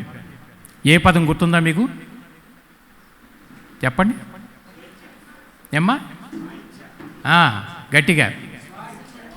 స్వేచ్ఛ. స్వేచ్ఛ. రియల్ స్పిరిచువాలిటీ అనేది ఏమిటి అన్నప్పుడు స్వేచ్ఛ అనే పదం వాడారు. అంటే మొత్తం ఆధ్యాత్మికానికి మీరు మహాభారతం చేయండి, భాగవతం చేయండి, గీత చేయండి, ఎంత శంకరాచార్యుల ప్రవచనం వినండి, మొత్తం రియల్ స్పిరిచువాలిటీ ఏమిటి అని ఒక్క పదంలో చెప్పగలిగిన వ్యక్తి ఏమిటంటే స్వేచ్ఛ. నువ్వు స్వేచ్ఛలో ఉన్నావు అని అంటే సరైన స్పిరిచువాలిటీలో ఉన్నావు లెక్క. ఎందుకంటే గుణాన్ని బట్టి కర్మ, ఎవడి గుణం అంతర్గత గుణం ఏదైతుందో బహిర్గత కర్మ అదే అవుతుంది. లోపల అంతర్గత గుణం ఒకటి ఉంటే బహిర్గత కర్మ ఇంకొక విధంగా వెళ్ళటానికి వీలు లేదు. ఒక రావణాసురుడిని కుంభకర్ణుల్లో పడుకోమంటే పడుకుంటాడా? చెప్పండి, స్పందన లేదు. కుంభకర్ణుడు లేచి రావణాసురుడు తిరిగినట్టు తిరగమంటే తిరుగుతాడా? ఎందుకని? అంతర్గత గుణాన్ని బట్టి బహిర్గత కర్మలు ఉన్నాయి. బట్ ఆ గుణంలో మార్పు రావాలంటే ఏం చేయాలి? మనమంతా గురువు చెప్పిన మాట మీద విశ్వాసం పెట్టి మన సాధనలో పూర్తిగా మనం నిష్ణాతులు అయితే అప్పుడు మెల్లమెల్లగా అంతర్గత గుణాల్లో మార్పు వస్తే బహిర్గత కర్మల్లో మార్పు వస్తుంది. అర్థమైందా? అందువలన ఎవరి గుణంలో వాళ్ళు చేసే కర్మలను ఏమంటామంటే మనం స్వేచ్ఛ. అర్థమైందా? స్వేచ్ఛ అంటే స్వ ఇచ్ఛ, అంటే నాకు ఎలా ఇష్టమైతే అలా జీవిస్తాను. అర్థమైందా? దుర్యోధనుడు చెప్తాడు, కొన్ని విషయాల్లో మనం వాళ్ళని కూడా మెచ్చుకోవాలి, తప్పదు. కేవలం పాండవుల్ని కాదు, కౌరవులను కూడా మెచ్చుకోవాలి. మహాభారత యుద్ధం అంతగత మనం చూసిన తర్వాత ఎలా ఉండాలి అనుకున్నప్పుడు పాండవులు గుర్తు తెచ్చుకుంటే ఎలా ఉండకూడదు అన్నదాన్ని కౌరవుల నుంచి మనం నేర్చుకోవాల్సిన విషయాలు ఉన్నాయి. ఎటు జరిగే నెగిటివ్ అంటే నెగిటివ్ నుంచి నేర్చుకోవాలి, ఇది పాజిటివ్ అంటే పాజిటివ్ నుంచి కూడా మనం నేర్చుకోవాలి. నిరంతరం మనం జ్ఞానిగా ఎదగటానికి నేర్చుకోవాల్సిన పద్ధతి మనం విద్యార్థిగా ఉండగలిగినప్పుడే నేర్చుకుంటాం తప్ప ఏదో అంతా అయిపోయింది అనుకుంటే మాత్రం ఆగిపోతాము. దుర్యోధనుడు ఏం చెప్తాడంటే, దైవత్వం నింపబడినటువంటి కృష్ణ పరమాత్మ పాండవుల యందే ఉన్నాడు కాబట్టి పాండవులంటే చాలా మంచివారని ప్రజలందరూ అనుకున్నప్పటికీ కూడా, కృష్ణ పరమాత్మ పాండవులతో పాటే ఉన్నప్పటికీ కూడా నేను ఎలా ఉంటేనే నాకు ఆనందం ఉంటుంది, అది నా స్వధర్మమే, కాబట్టి నేను ఇలాగే ఉంటాను, అంతేగాని ప్రజల మెప్పు కోసం నా స్వధర్మం వదిలి ఇంకొక విధంగా ఉండటం నా వల్ల కాదు అని చెప్పాడు. బట్ అలా చెప్పడానికి ధైర్యం కావాలా వద్దా? దాన్ని ధర్మం అంటావా అధర్మం అంటావా నువ్వేమన్నా అనుకో, నాకు అనవసరం, నేను ఎలా ఉంటేనే ఆనందంగా ఉంటుంది, నేను ఎలాగే జీవిస్తాను అని చెప్పగలిగాడు. అంటే తన అంతర్గత గుణం ఏదైతే ఉందో దానిలోనే జీవిస్తానని చెప్పగలిగాడు. కాబట్టి దుర్యోధనుడు కూడా మనం తప్పట్లు కొట్టగలిగి ఉండాలి. అర్థమైందా? ఎందుకంటే ధైర్య సాహస్య లక్ష్మి అన్నారు. మనం అంతర్గతంగా ఉన్న విషయాన్ని బహిర్గతం చేయాలంటే ఫస్ట్ మనకు ధైర్యం కావాలి. అందుకని ధైర్య సాహస్య లక్ష్మి అన్నారు. లక్ష్మి ఎక్కడుంటే మిగతా అన్ని అష్టలక్ష్ములు అక్కడ చేరిపోతాయి. ధైర్యమే కోల్పోయినప్పుడు మొత్తం లక్ష్మీ కటాక్షం కూడా వెళ్ళిపోతుంది. మనకు పురాణాల ఇతిహాసాలని చదివితే ఈ విషయాలన్నీ మనకు చక్కగా అర్థమవుతున్నాయి. రైట్. ఇక ఇప్పుడు మళ్ళీ మన పాయింట్కి మనం వచ్చేస్తే ఎక్కడికి రావాలి ఇప్పుడు మనకి? స్వేచ్ఛ. నిజంగా మనమంతా స్వేచ్ఛగా ఉన్నామో బందీలుగా ఉన్నామో చెప్పండి? స్వేచ్ఛగా ఎంతమంది ఉన్నారు చేతులు ఎత్తండి ఒకసారి గట్టిగా. మిగతా అంతా బందీలుగా ఉన్నారా? Okay okay. స్వేచ్ఛగా ఉన్నాను అని చెప్పగలిగిన వాళ్ళు ఒక అందరూ ధన్యవాదాలు తెలియజేద్దాం అందరు తప్పడం ద్వారా. చెయ్యి ఎత్తలేని వాళ్ళంతా బందీలుగా ఉన్నామని చెప్పి అన్నారు, వాళ్ళు కూడా తప్పడం కొడదాం ఒకసారి. గురు కొట్టారా? వాళ్ళకి వీళ్ళకి. ఎందుకంటే మనం ఫ్రెండ్లీగా మాట్లాడుకుంటున్నాం, అంతకంటే ఏం కాదు. ఎందుకంటే పత్రిక ఇచ్చినటువంటి జ్ఞానం అంతటా వెదజల్లబడింది. ఎవరు ఏ కోణంలో ఎలా తీసుకుంటే దాన్ని అలా జీవించడానికి వీలవుతూ వస్తుంది మనకి. అందువలన ఆ విషయాలు గుర్తు తెచ్చుకుంటున్నాం కాబట్టి మనకి బందీలుగా ఉన్న వాళ్ళకే ధన్యవాదాలు చెప్పాలి, లేని వాళ్ళకి ధన్యవాదాలు చెప్పాలి ఇప్పుడు మనం. అయితే పాయింట్ ఏమిటి ఇప్పుడు మనకి? స్వేచ్ఛ. దేని నుండి స్వేచ్ఛ కావాలి చెప్పండి? దేని నుండి స్వేచ్ఛ కావాలి? ఓషో గారు రాసినటువంటి పుస్తకాల్లో స్వేచ్ఛ అనేటటువంటి ఒక బుక్ రాశారు. మీరు ఎంత ఎవరు చదివారు చేతులు ఎత్తండి ఒకసారి. స్వేచ్ఛ, ఓషో గారు రాసినటువంటి పుస్తకాలు ఒక్క చేయలేసింది. ఓషో గారు రాసినటువంటి పుస్తకాల్లో స్వేచ్ఛ అనేటటువంటి దానికి తెలుగు అనువాదం అయితే ఆ తెలుగు బుక్లో ఒక 200 పేజీలు సుమారుగా పుస్తకం. అదంతా పుస్తకం మొత్తం చదివితే గ్రహించగలిగినటువంటి సారాంశం ఏమిటంటే కట్టే కొట్టే తెచ్చే 3 ముక్కలు అయిపోవాలి కదా మనకి. ఆయన చెప్పింది విషయం అంటే దేని నుండి స్వేచ్ఛ, దేని కొరకు స్వేచ్ఛ. అర్థమైందా? స్వేచ్ఛ కావాలి అందరం కోరుకుంటాం. దేని నుండి స్వేచ్ఛ, దేని కొరకు స్వేచ్ఛ. దేని నుండి స్వేచ్ఛ అని అంటే బానిస బతుకులు ఏవైతే ఉన్నాయో ఆ బానిసత్వంలో నుంచి బయటపడాలి అని అంటే నేను స్వేచ్ఛగా ఉండాలండి, బానిసగా ఉండటానికి వీలు లేదు. బానిసగా ఉండటం వల్ల నన్ను నేను కోల్పోతున్నాను, నా ఇష్టానికి వ్యతిరేకంగా జీవించాల్సి వస్తుంది, అందువల్ల నేను స్వేచ్ఛగా ఉండాలి అని చెప్పని కోరుకుంటారు. అంటే బానిసత్వం నుంచి బయటపడటానికి స్వేచ్ఛ కావాలి. రైట్. అంటే అప్పుడు మన ఆలోచన విధానం అంతా ఎలా ఉంటుంది? ఒక విప్లవకారుడిగా రావాలి. స్వేచ్ఛ కావాలంటే విప్లవం వర్ధిల్లాలి అని చెప్పి చేస్తున్నాం లేదా మనకి? అంటే బానిసత్వం నుంచి విముక్తి కావాలంటే మన స్వేచ్ఛ మనకు ఉండి ఒక విప్లవకారుడిగా ఉన్నప్పుడు ఆ బానిసత్వం నుంచి బయటికి రావాలంటే ఒక ఫైట్ అనేటటువంటిది అక్కడ అవసరం అవుతుంది. అవుతా? అయిపోయింది. అంటే ఒక రజోగుణం అయినటువంటి పాలు ఎక్కువగా ఉండగలిగినప్పుడు విప్లవకారుడిగా జీవించి ఒక బానిసత్వం నుంచి మనల్ని మనం బయటికి తెచ్చుకోవటానికి అది ఉపయోగపడుతుంది. అయిపోయింది. అంటే ఏమిటి? స్వేచ్ఛ ఒక పార్ట్. దేనికోసము? దేనికోసం? ఉన్నతికి అనుకుందాం. అది భౌతికపరమైతే ఉన్నతి కావచ్చు, ఆత్మపరమైనటువంటి ఉన్నతి కావచ్చు. ఏ విధంగా వెళ్ళాల్సినప్పటికీ కూడా ఈ స్వేచ్ఛలో రెండవది ఏమవుతుంది? ఇప్పుడు మనకి బానిసించి బయటకు వచ్చినాక ఎలా ఎదగాలి, ఎలా ఎదగాలి అనుకున్నప్పుడు మళ్ళీ ఇక్కడ ఏమవుతుంది మనకి? క్రియేటివిటీ అంటే సృజనాత్మకత. భౌతికంగా ఎదగటానికి కొంత నాలెడ్జి కావాలి, ఆత్మపరంగా ఎదగటానికి మళ్ళీ కొంత నాలెడ్జి కావాలి. ఎలా ఎదగాల్సినప్పటికీ కూడా నీకు స్వేచ్ఛ అనేది అవసరమే. కాబట్టి ఇప్పుడు అర్థమైందా? ఒక 200 పేజీలు చదివిన పుస్తకంలో సారాంశం ఏమి గ్రహించామంటే దేని నుండి స్వేచ్ఛ, దేని కొరకు స్వేచ్ఛ. అర్థమైందా? రైట్. ఇప్పుడు అంటే బానిసత్వం నుంచి బయటికి రావడానికి స్వేచ్ఛ కావాలి. క్రియేటివిటీ ఐడియా, నన్ను నేను అభివృద్ధి చెందించుకోవటం, ఎలా ఉన్నట్లయితే నా జీవితం నేను ఉన్నతంగా ఎదగటానికి ఉపయోగపడుతుంది అనేదానికి క్రియేటివిటీ, సృజనాత్మకత. అయిపోయింది, ఫినిష్. 200 పేజీల పుస్తకం అయిపోయింది. అంటే సారాంశం అలా ఉంటుంది ఎప్పుడు కూడా. అర్థమైందా? ఇకపోతే పత్రిక గారు చెప్పినటువంటి విషయానికి మళ్ళీ స్వేచ్ఛకు వద్దాం, మళ్ళీ మొదలు. ఎందుకంటే స్వేచ్ఛ అనేది ఎన్ని కోణాల్లో ఎలా అర్థం చేసుకోవచ్చు అంటే తత్వచింతన అని చెప్పి అంటాం. ఒక తత్వాన్ని మనం చింతన చేసినప్పుడు ఏ కోణంలో నుంచి ఏ విధంగా గ్రహించుకోగలుగుతాం అనేది కూడా మనకు అవసరం అవుతుంది, మన ఎదుగుదల కోసం మనకి. అర్థమైందా? ఇప్పుడు ఇంతకేం చెప్పుకున్నాం మనం? రామాయణంలో చెప్పినప్పుడు ఏ గుణాలు మనం లెక్కేసుకున్నాం? ఎక్కడి నుంచి మొదలుపెట్టాం? తమోగుణం, రజోగుణం, సత్వగుణం, తర్వాత శుద్ధ సాత్వికం, తర్వాత గుణాతీతానికి వెళ్ళిపోతాం. శుద్ధ సాత్వికం అనుకున్నప్పుడు హనుమంతుడిని చెప్పుకున్నాం, తర్వాత గుణాతీతమైనటువంటి స్థితి చెప్పినప్పుడు రాముడు చెప్పుకున్నాం. ఇప్పుడు స్వేచ్ఛ అన్నప్పుడు ఎంతమందికి స్వేచ్ఛ కంటే కొంతమంది చేర్చారు. అంటే స్వేచ్ఛ అంటే ఏమిటి? బంధరాహిత్యము. అవునా కాదా? ఏది బందీగా లేదు, అన్ని బంధాల్లో నుంచి నన్ను నేను బయట వేసుకోగలిగాను అనుకున్నప్పుడు బంధరాహిత్యం, 100% బంధరాహిత్యం ఉన్నప్పుడు నేను స్వేచ్ఛగా జీవించగలిగాను అనేటటువంటి రైటు మనకు వస్తుంది. అందువలన చేతులు ఎత్తిన వాళ్ళంతా ఏమనుకున్నారు, కరెక్ట్, నేను బంధరాహిత్యంలో ఉన్నాను కాబట్టి నేను స్వేచ్ఛాజీవిని అని చెప్పని చేతులు ఎత్తగలిగారు. సరే, ఇప్పుడు వాళ్ళకి మనం ధన్యవాదాలు తెలియజేశాం.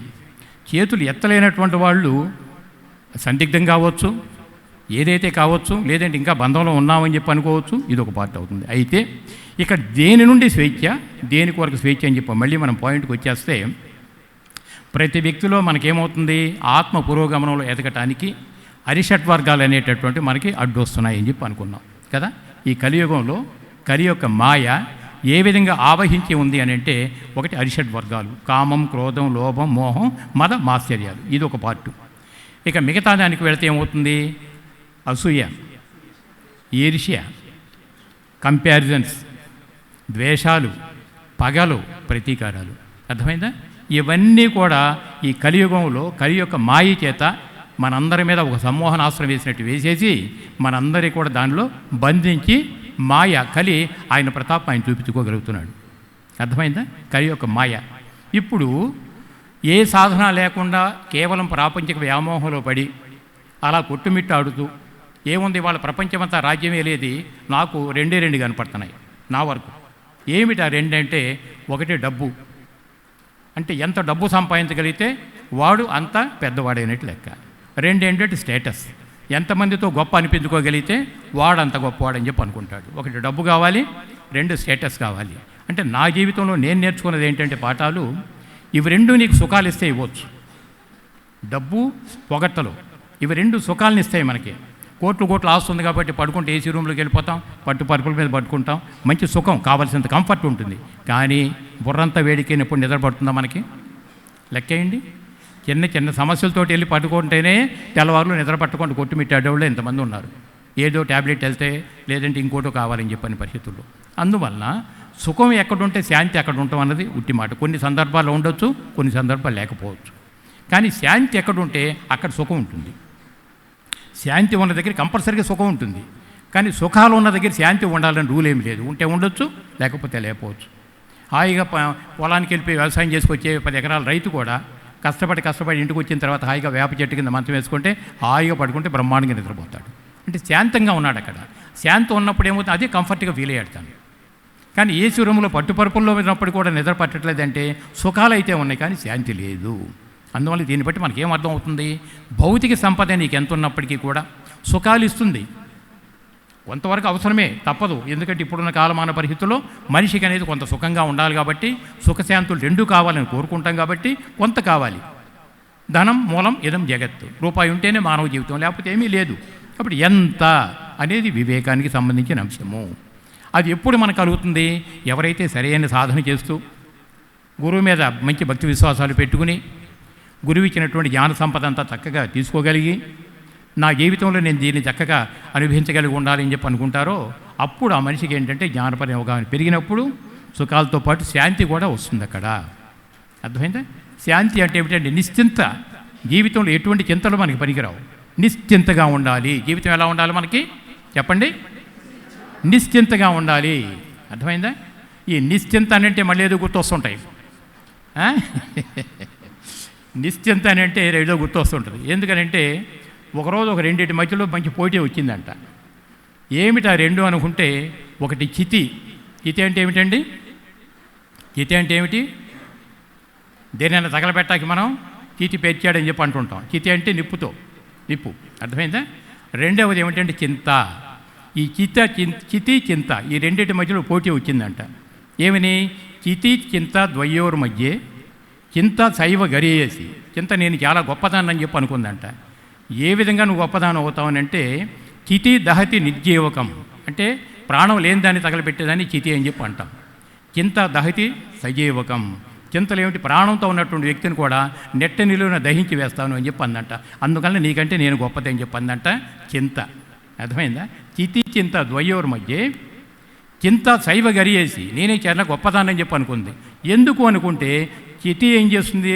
నిర్జీవం, అంటే జీవం లేని దాన్ని తగలబెడుతుంటే చింతలు అనేటటువంటివి నిలువున ప్రాణం ఉన్నటువంటి మానవుని కూడా నిలువున దహించి వేస్తాను కాబట్టి నీకంటే గొప్పగా ఉంటానని చెప్పి అందంట. అర్థమైందా?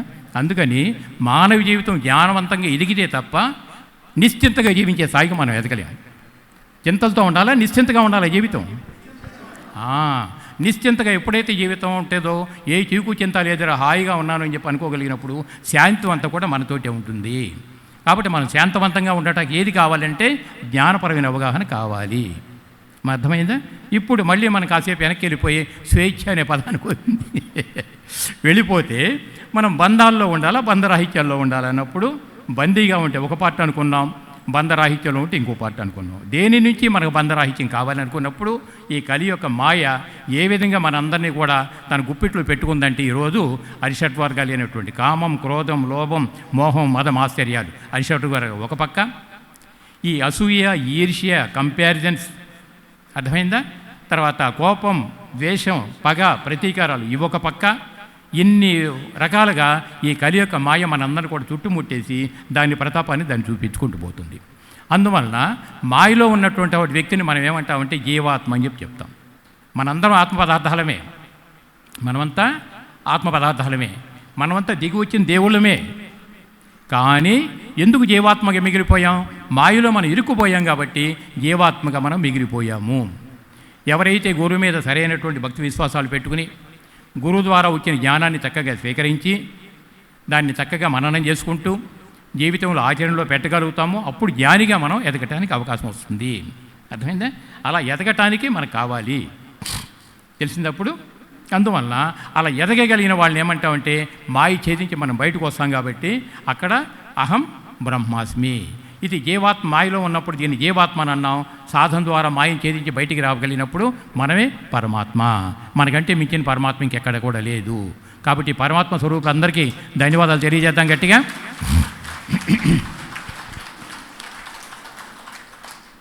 అది ఇప్పుడు అర్థమైందా? ఏ బంధాల్లో ఉన్నాం మనం అంతా కూడా? ఒకటి అరిషడ్వర్గాలు,